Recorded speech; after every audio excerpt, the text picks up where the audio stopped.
Political news, sports news, crime news કે તમારા રાજ્યના સમાચાર, હવે દરેક ખબર પર રહેશે અમારી નજર. ગુજરાતનો સર્વશ્રેષ્ઠ ન્યૂઝ ચેનલ.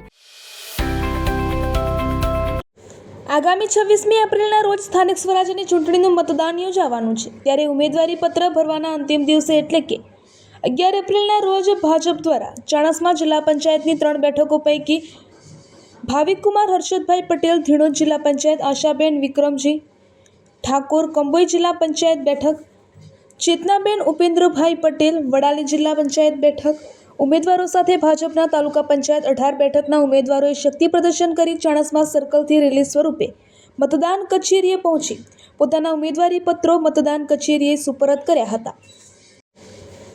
જ્યારે ધીણોજ જિલ્લા પંચાયત બેઠકના ભાજપના ઉમેદવાર ભાવિકકુમાર હર્ષદભાઈ પટેલે ચાણસ્મા સર્કલથી શણગારેલા બળદગાડામાં પારંપરિક રીતે ટેકેદારો વિસ્તારના મતદારો સાથે મામલતદાર કચેરી આવી પહોંચી પોતાનું નામાંકન રજૂ કર્યું હતું.